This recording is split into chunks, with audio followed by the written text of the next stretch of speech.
Bismillahirrahmanirrahim. Hari ini saya akan memulai membaca untuk kepentingan pembelajaran saya sendiri sebetulnya kitab Al-Ahkam As-Sultaniyah karangan ulama besar Imam Al-Mawardi. Kitab ini sesuai dengan judulnya berisi tentang segi-segi pemerintahan, bagaimana tata cara memerintah, sistem pemerintahan di dalam Islam.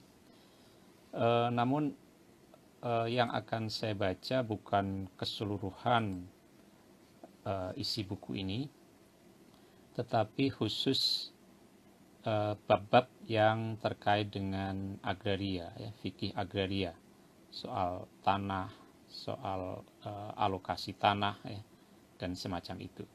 Nah, bab-bab yang membahas soal itu ada 3 bab dalam kitab ini, yaitu bab 15, bab 16, dan bab ke-17. Saya akan memulai membaca dari versi bahasa Arabnya, ya, lalu diterjemahkan dalam bahasa Indonesia dari bab yang ke-15. Bab ini membahas mengenai menghidupkan tanah yang masih menganggur, ya, Ihya'ul Mawad. Saya akan memulai dengan membacanya dan kemudian menerjemahkannya ke dalam bahasa Indonesia. Semoga ini bermanfaat untuk saya sendiri, terutama yang memang menggulati masalah agraria dan berusaha melihat bagaimana hasanah pemikiran Islam bisa memberikan inspirasi untuk perjuangan agraria. Dan bagi Anda sekalian yang punya minat serupa, semoga ini ada manfaatnya. Al-Babul Khamisu Asyara, inilah bab yang ke-15, fi Ihya'il Mawati, tentang menghidupkan tanah-tanah yang menganggur. Wastikhrajil miyahi, dan mengalirkan air, ya. Jadi salah satu bentuk menghidupkan tanah menganggur boleh jadi tanah itu berupa tanah yang berawa, gitu ya, jadi banyak airnya, sehingga perlu juga di dalam upaya menghidupkan tanah yang menganggur itu airnya diatur, ya, dikeluarkan. Menghidupkan tanah menganggur ini tentu kaitannya dalam rangka membuka akses lahan garapan bagi mereka yang membutuhkan lahan garapan, dan itu diperoleh dari tanah-tanah yang belum dipergunakan sebelumnya. Atau bisa juga bukan untuk tanah garapan dalam rangka produksi pertanian, tetapi bisa juga untuk perumahan dan penggunaan yang lain. Man ahya, barang siapa yang menghidupkan atau membuat produktif, gitu ya, mawatan tanah yang menganggur, tanah yang belum pernah digunakan, dikuasai oleh pihak lain, malakahu, maka orang tadi berhak untuk memilikinya. Biiznil imami, baik dengan izin penguasa, ya, wa bighairi idnihi, dan tanpa izin penguasa. Jadi membuka lahan yang menganggur itu untuk tujuan produktif itu bisa dilakukan baik dengan izin penguasa maupun tanpa izin penguasa. Wa qala Abu Hanifah, dan berpendapat Abu Hanifah, la yajuzu, tidak boleh, ihya'uhu, menghidupkan tanah yang menganggur, illa biiznil imami, kecuali dengan izin penguasa, ya. Penguasa ini berarti orang yang memegang pemerintahan di lokasi di mana tanah itu dibuka. Liqaulin Nabi, karena sabda Nabi Muhammad alaihi salatu wassalam, laisa li ahadin, tidaklah boleh bagi seorang pun melakukan sesuatu illa mal tobat, kecuali yang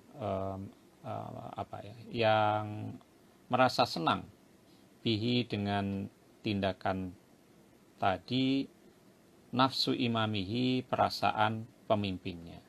Jadi kalau perbuatan itu dilakukan yang membuat pemimpinnya, penguasa lokal itu tidak senang atau tidak sesuai dengan kebijakannya, maka hal itu tidak diperbolehkan. Nah, jadi menurut Imam Abu Hanifah, berdasarkan hadis ini, membuka lahan garapan dari tanah yang masih menganggur itu dilarang kalau tidak seizin penguasa setempat.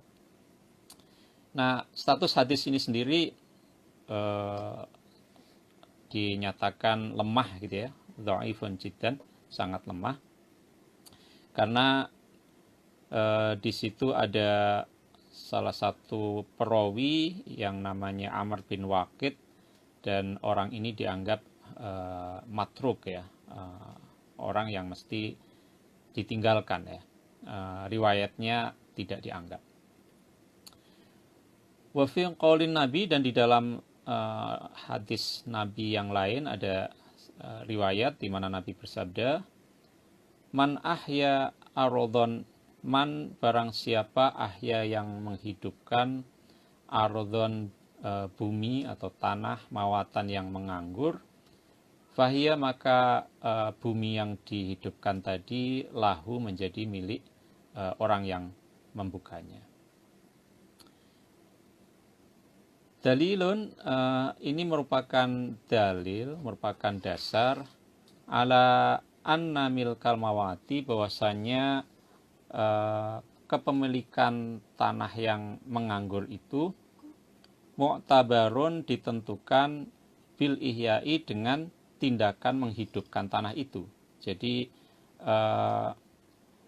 dimiliki atau tidaknya tanah yang menganggur itu tergantung kepada aktivitas membuka, memproduktifkan lahan itu. Duna idznil imami, bukan tergantung pada ada tidaknya izin imam. Jadi aktivitas membuka lahan itulah mengubah tanah yang masih menganggur menjadi tanah produktif. Nah, jerih payah itulah yang menjadi dasar kepemilikan, bukan izin ada atau tidaknya izin penguasa. Wal mawatu, adapun yang dimaksud dengan tanah yang menganggur atau al mawat, inda Syafi'i, menurut pendapat Imam Syafi'i, itu kulluma ya, segala tanah, segala lahan, semua lahan, lam yakun yang belum pernah amiron itu digarap ya. Jadi amir ini dari akar kata yang sama dengan takmir ya, memakmurkan. Makmur juga ya dalam bahasa Indonesia. Amiron ini berarti tanah yang sudah dimakmurkan, artinya tanah yang sudah digarap ya, cultivated land ya. Jadi yang dimaksud al-mawat ya, lahan yang menganggur itu adalah semua yang belum pernah diusahakan oleh pihak lain, belum menjadi satu kategori yang disebut sebagai amir ya. Itu disebut sebagai al-mawat. Wala hariman, dan juga bukan tanah yang dicadangkan li amirin untuk menjadi tanah amir ya. Jadi dia juga bukan lahan cadangan untuk dibuka pada suatu ketika nanti ya. Jadi itu yang disebut sebagai mawat. Jadi pertama, dia bukan tanah yang sudah digarap, atau dia bukan tanah yang menjadi cadangan lahan garapan masyarakat. Fahuwa, maka tanah yang semacam itu, yang bukan amir dan bukan harim ya, harim itu tanah cadangan, reserve. Fahuwa mawatun, maka itulah yang disebut sebagai lahan yang masih tidur, lahan yang masih menganggur. Wa ingkana, dan sekalipun ada tanah ini muttasilan, itu bersambung bi amirin, dengan tanah yang sudah digarap ya. Meskipun lokasinya tersambung langsung, tapi selama dia bukan lahan garapan atau oleh masyarakat setempat tidak dicadangkan untuk dibuka oleh masyarakat di situ, oleh generasi berikutnya, maka dia bisa disebut sebagai al-mawat. Ini pendapat Imam Syafi'i. Waqala, dan berpendapat Abu Hanifah, Imam Abu Hanifah, ini imam mazhab yang lebih senior dari Imam Syafi'i. Al-mawat itu adapun tanah mawat, ya, kategori yang disebut sebagai al-mawat itu ma ba'uda, lahan yang jauh minal amiri, dari tanah garapan. Jadi berbeda dengan Imam Syafi'i yang ukurannya itu adalah apakah dia digarap atau tidak dan apakah dia dicadangkan atau tidak.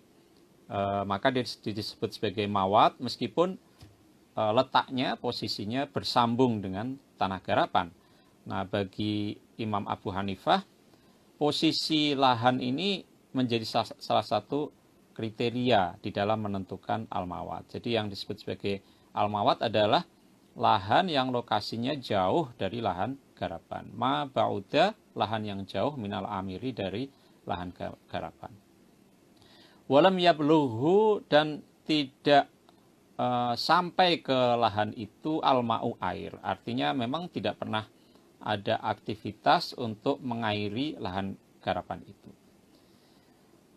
Waqala Abu Yusuf, dan berpendapat Abu Yusuf, ini salah satu murid terkenal Imam Abu Hanifah. Al-mawatu adapun lahan yang menganggur, kullu ardhin, itu semua tanah, semua lahan, idza waqafa, jika berdiri, ya, ala adnaha, pada posisi tertinggi, ya, ala adnaha, pada posisi terdekat, minal amiri, dari tanah yang sudah digarap, munadin, seseorang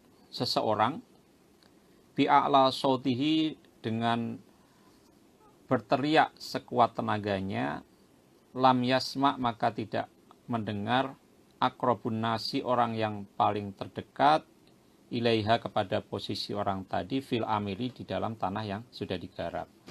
Jadi menurut Abu Yusuf, dan ini kembali menegaskan bahwa kriteria lokasi itu penting di dalam mendefinisikan al-mawat. Jadi yang disebut sebagai al-mawat itu adalah orang yang tanah yang jika orang itu berdiri pada posisi paling dekat dari tanah yang sudah digarap, maka kalaupun dia berteriak sekencang-kencangnya, maka dia tidak bisa didengarkan, suaranya tidak bisa didengarkan oleh orang yang berada di lahan garapan yang terdekat. Jadi itu artinya apa? Artinya lokasinya memang jauh, gitu ya. Wahadanil qaulani, dan dua pendapat ini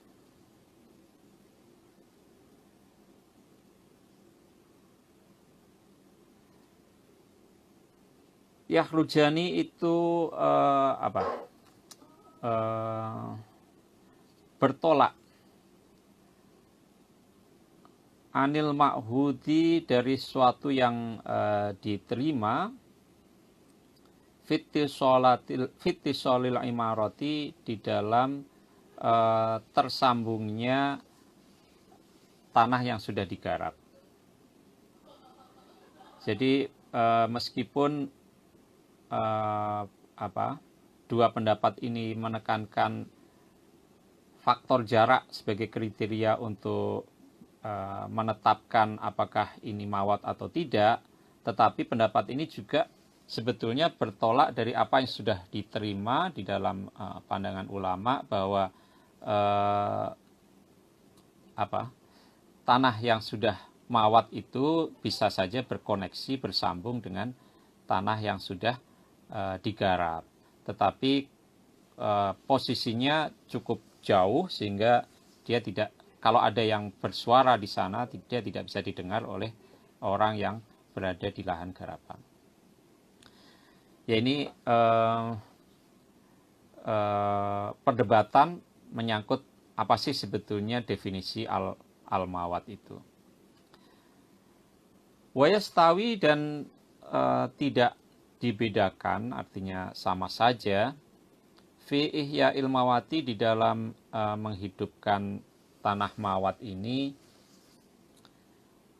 jironuhu, orang-orang yang berada atau yang tinggal di sekitar tanah menganggur itu, wal aba itu, atau yang tinggal jauh ya. Jadi mereka yang berhak untuk membuka al-mawat itu tidak dibedakan antara yang tinggal di sekitarnya atau orang yang tinggal dari kampung yang jauh misalnya.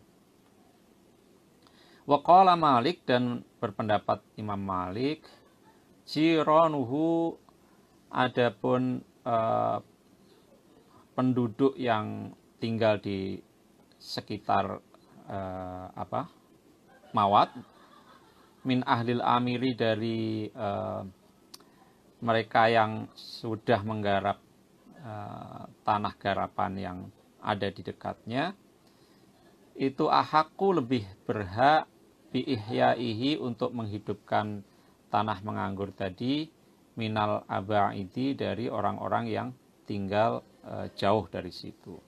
Jadi kalau menurut Imam Malik, yang lebih berhak tentu yang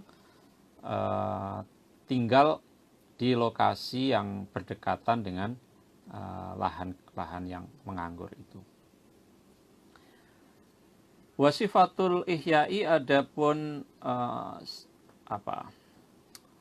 sifat menghidupkannya itu, caranya ya, kualifikasi dari pengertian menghidupkan tanah yang menganggur itu mu'tabaratun, ditentukan bil urfi, menurut urf, menurut tradisi setempat. Jadi mungkin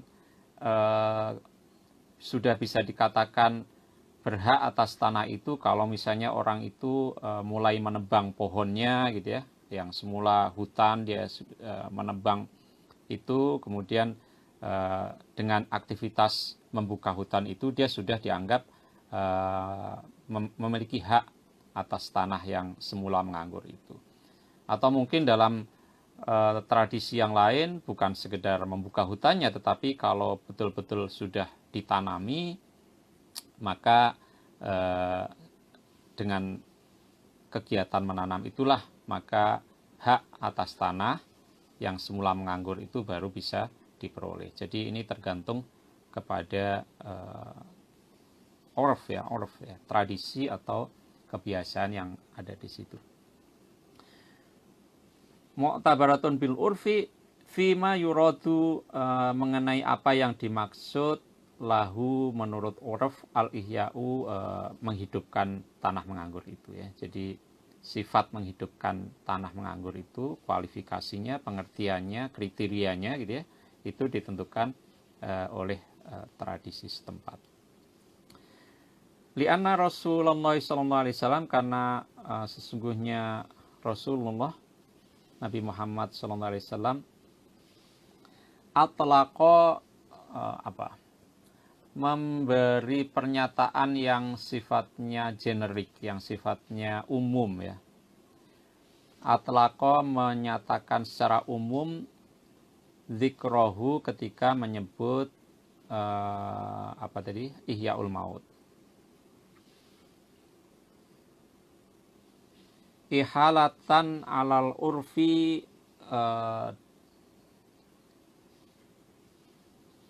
dengan mengacu kepada urf, pada kebiasaan, kepada tradisi, kepada kesepakatan lokal al-ma'hudi, yang disepakati fihi, mengenai pengertian membuka lahan tadi.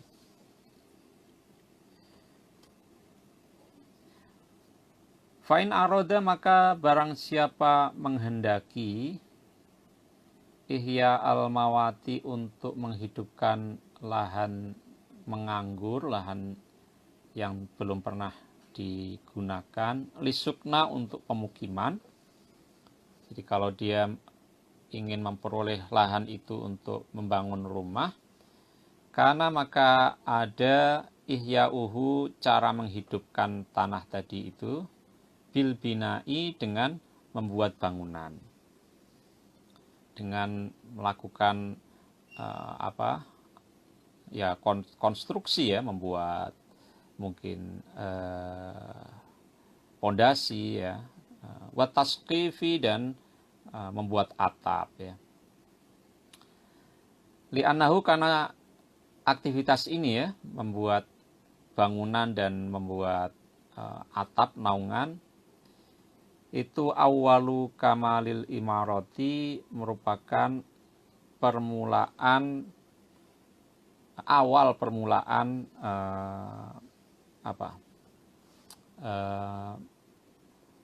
membuat bangunan, ya, membuat bangunan allati yumkinu, yang memungkinkan suknaha, untuk ditempati.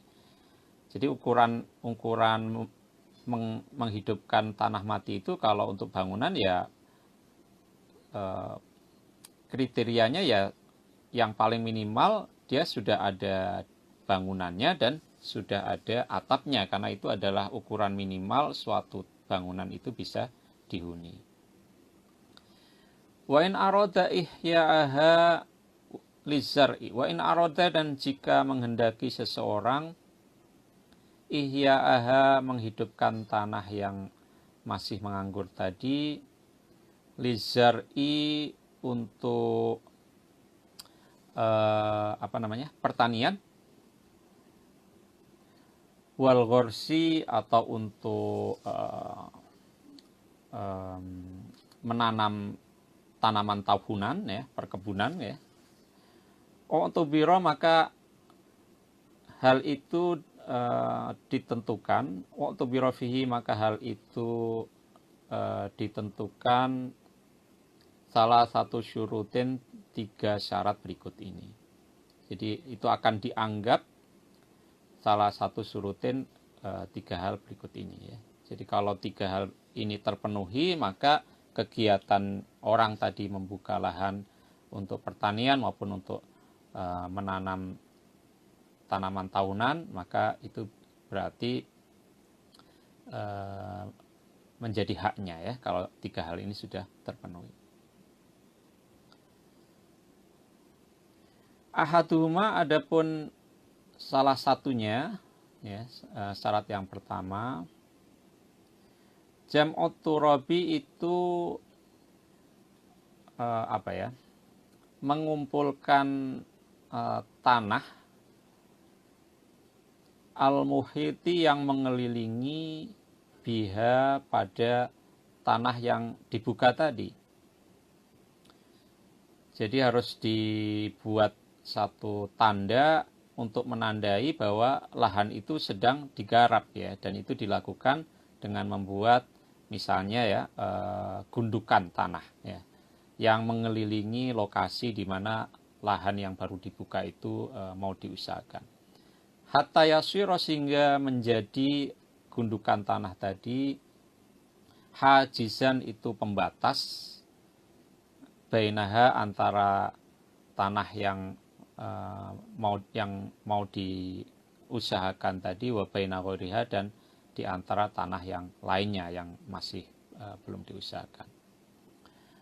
Jadi yang pertama, memberi batas, ya, menentukan batas-batas keliling, ya, dengan misalnya saja memberi tanah, gundukan tanah, sehingga bisa dikenali dengan jelas bahwa tanah itu sedang diusahakan. Wasani, adapun yang kedua, sauqul ma'i, itu mengairkan air, ilaiha, ke tanah tadi, ingkanat, jika ada tanah itu, yabisan, itu tanah kering, lahan kering. Jadi